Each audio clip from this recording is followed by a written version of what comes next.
All right, folks, welcome back to the Wanneroo channel. Hope everybody is doing great. Thank you for tuning in today to this awesome video we have on this Toro trimmer mower. Now, with this video, it's going to be an extensive review in terms of we are going to unbox this, so you'll see what comes in the box. We are going to put it together. We are going to use it and have some video of us using it in all sorts of different terrain and environments and with different vegetation.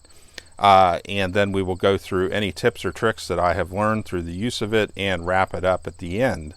So the finished product you'll see will probably be a 20 to 30 minute video here, but it'll probably take me about 2 months to film all the different segments and put it through a lot of use to see how it all pans out in the end. So this is not going to be a lightweight review. We are definitely going to put it through its paces, and let me give you a little preview here in terms of the type of stuff we're going to be dealing with. It's like out here at the range on this rural property, we have a lot of vegetation sticking out along the roads over there in the middle of the range. Also too, a lot of this stuff like that goldenrod on the side of the hill there, I've got that all along the roads along with the other stuff, tree saplings and all kinds of crap that's grown up. And it's not just going to be where we're just going to run it around the house a couple of times and call it good. We are really going to put it through its paces. I'm not joking about that. We are going to use it extensively and clean up a lot of this property here with stuff that has been growing in along the road and in other places and get rid of it. So let's get this trimmer mower unboxed and get going with it because we got work to do. All right, folks, so we have the Toro ready to go, and let's go over a couple things here in our Field Expedient workshop here on the back of the RTV.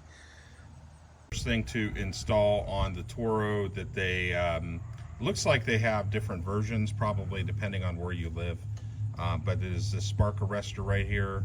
The only thing I found with it was the screw was a little bit fiddly. You just need a flathead screwdriver to take care of that. So like I said, a little bit of a pain, but got it in there, and it says every 50 hours or so to basically take that out and you know, give it a good clean.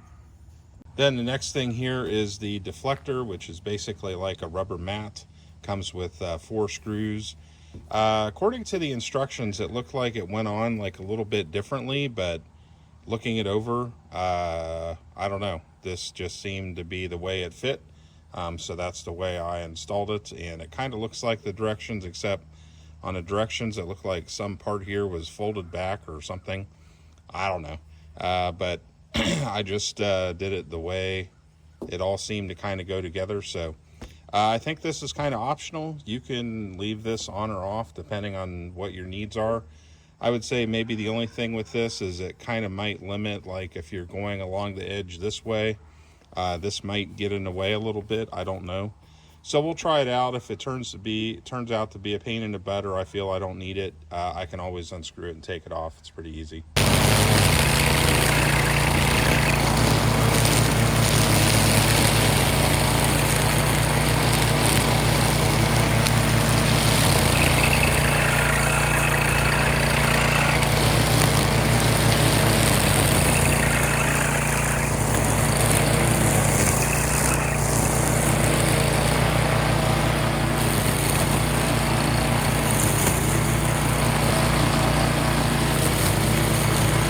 The next thing here is the oil, and what it says to do in the instructions is pour. You open this up here, you pour about 3/4 of the container that they give you here with oil, and then let it rest for about 3 minutes. Come back, check it again, and do that until you get it in between the 2 fill marks. Of course, you're going to wipe it down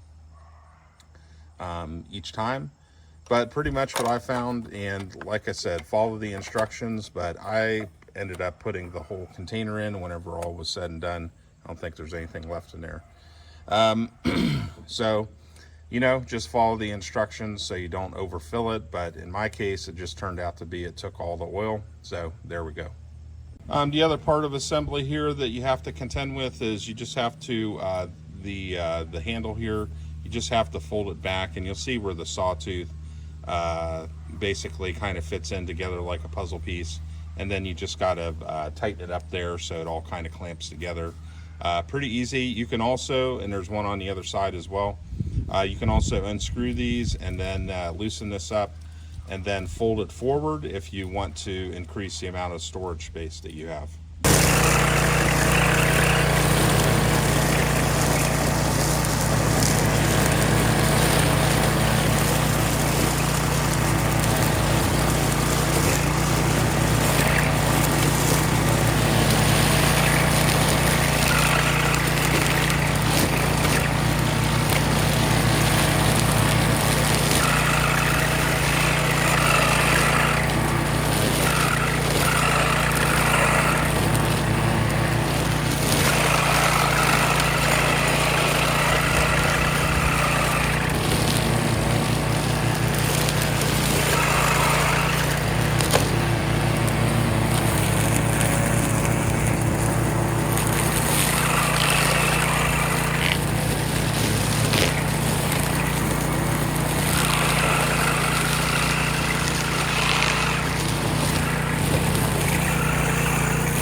The other thing naturally is that you're going to have to add some gasoline to this to run it. Now it says it will take up to E10, which is 10% ethanol. Pretty much in the United States, just about every gas pump you go to, it has 10% ethanol in it. It says not to use E15 or E85, so you should know the differences there. Myself personally, what I do with all of my small engines is I run non-ethanol gas, and I have to say, since I started doing that a couple years ago, I have no issues with starting or engines running or having issues storing them over winter or anything, where I used to have issues all the time. So kind of up to you. If you don't know where to find ethanol-free gas, I think there is a website that you can look up online to find like a local place that you can go to. I think there's only 2 places in my county that sell it. So, you know, just food for thought. Now, from the factory, they already had some twines here already pre-installed. And the other thing too is with this, you can raise it up or down to adjust the height of the cut. So I think I ended up setting it in the middle. There's a basically like an Allen wrench tool that they give you. There's 2 screws inside here. You need to loosen them, and then you just need to raise this thing will slide up and down. The thing I found with this is that probably what I'll look to do, I need to dig through my tools, but probably something with like a T-handle on it instead of this 90-degree edge. It probably just make it easier in the future if I do want to raise or lower the level of the cut. I think it's anywhere from 1.5 inches to 3 inches if I'm correct. So I just need to find a T-handle. I think that it'd just be a bit more handier than using this. Just my opinion on that. Then also along with this,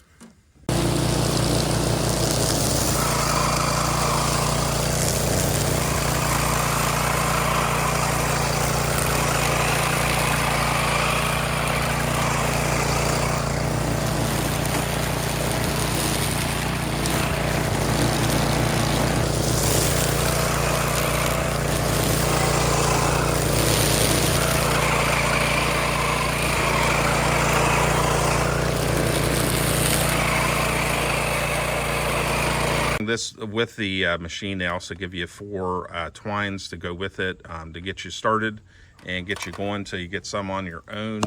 And what I decided to try out, which I'll do a separate review on, is this gascator. Now with this, you do have to cut it to length, and it does have to be exact. I think it's 21 inches if I recall correctly.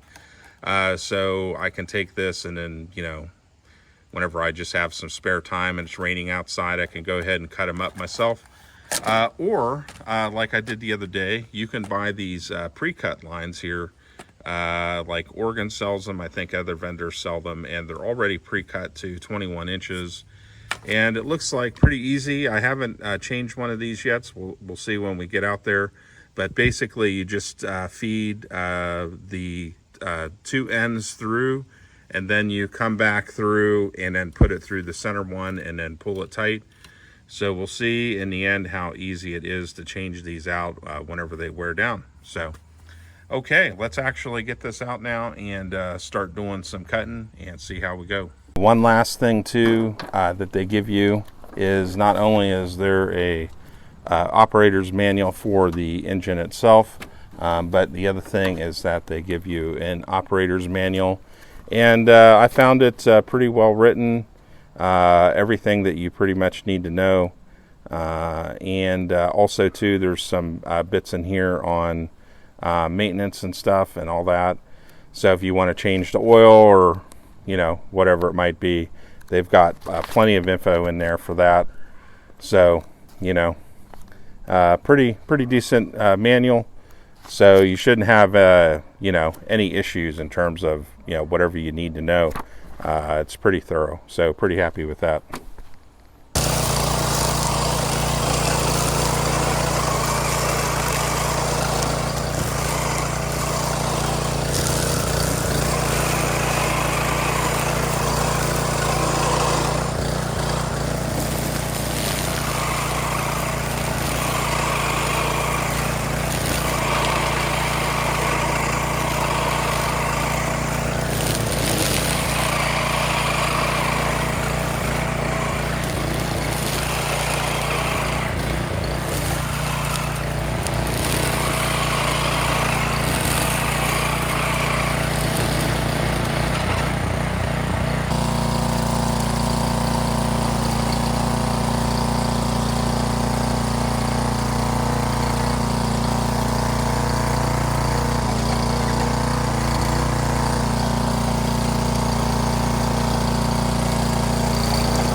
So folks, with the Toro, a couple of tips and tricks with this that I have kind of found with it. I have tried adjusting the ride height and everything kind of up and down to see what kind of works.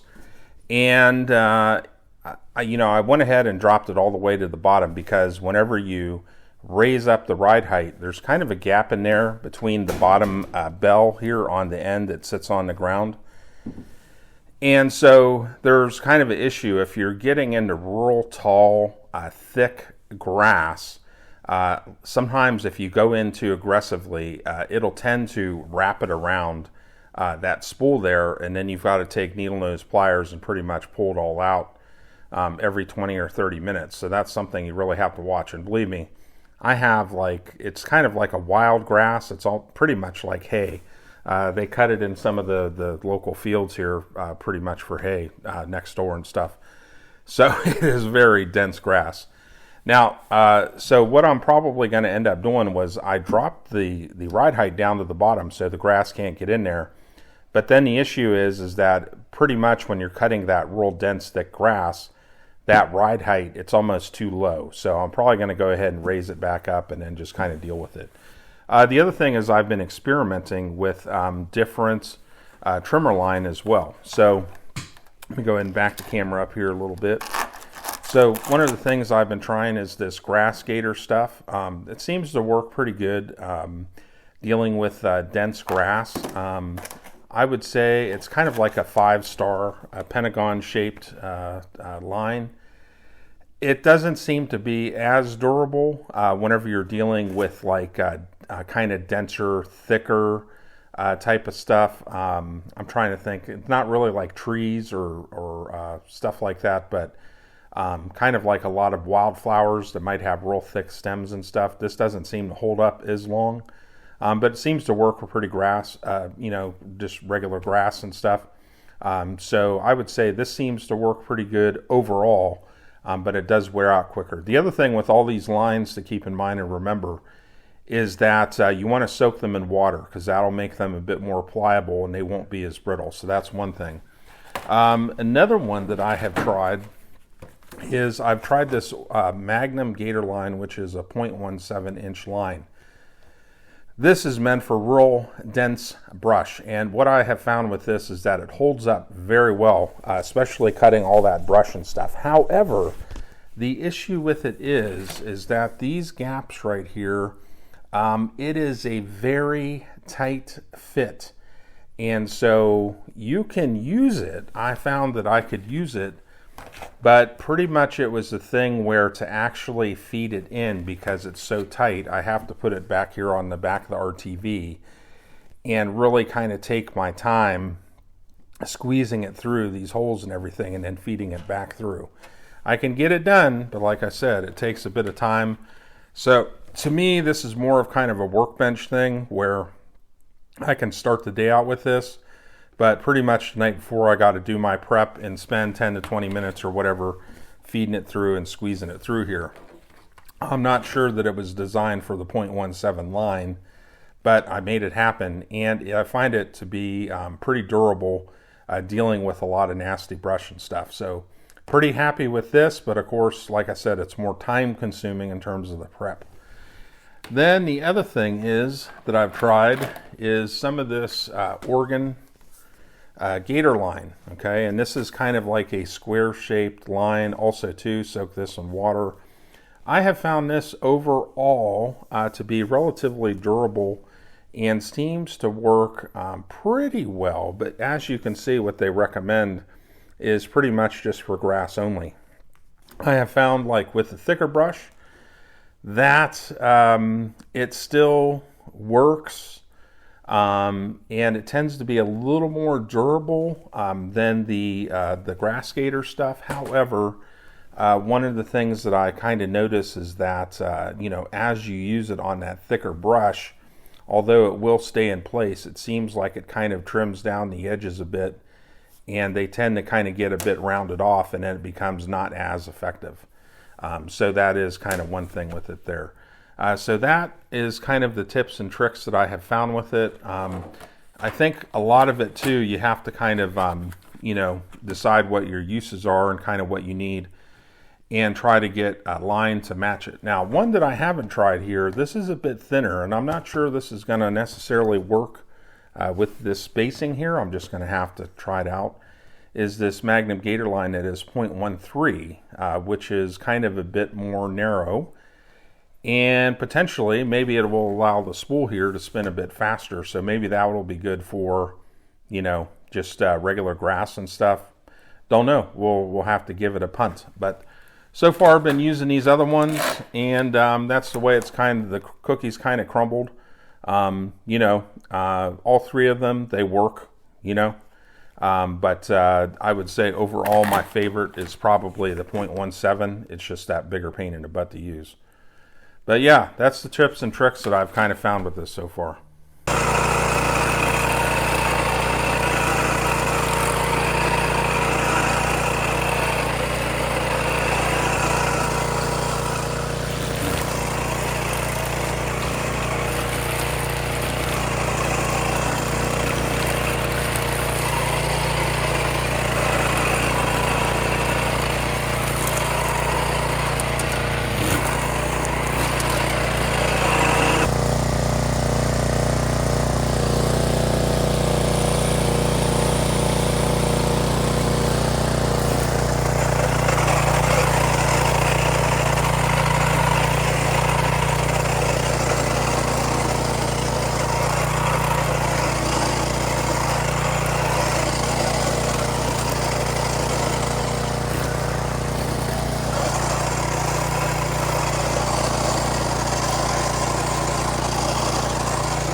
All right, folks, we are getting to the end of the season, so time to wrap up our review of the Toro trimmer mower. And what do we think? Well, overall, very good, very happy with it. If you all do want to see more footage of it, just let me know. Anything in particular that you want to see with me cutting it. I have a great variety of vegetation. Now we are getting into winter, so it'll start to be a little bit more difficult to do that stuff. But definitely in the spring or next year, we can do another video with it and update it if we need to. But yes, overall very happy with it. Pretty much does what I need it to do. It is portable enough for me to put in the back of the RTV and carry it around. I would like to see a touch maybe more horsepower with it for some of the stuff I do. But then that comes at, of course, an increased size and weight as well. But I would say, especially for if you're just cutting around your fence, your yard, different things like that, I think for the average guy out there who's just dealing with a yard and regular grass, I think you're going to find this to be awesome and do everything that you need it to do. I have, of course, pushed it to the max, so to speak, with a lot of the stuff that I have, which is 3 to 4 feet high. So, I have definitely kind of gone beyond what most people would probably use it for. But pretty happy with it, maneuverable, wheels easy to use, all that sort of stuff. So starts on the first pull pretty much, reliable.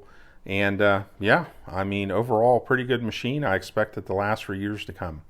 So if y'all are interested in it, check out the Amazon link below. If you purchase through there, it just kicks back a tiny commission to the channel instead of going in Amazon's pockets. And the more support we get, the more videos that we make. And I appreciate y'all that do that. And definitely hit the like button.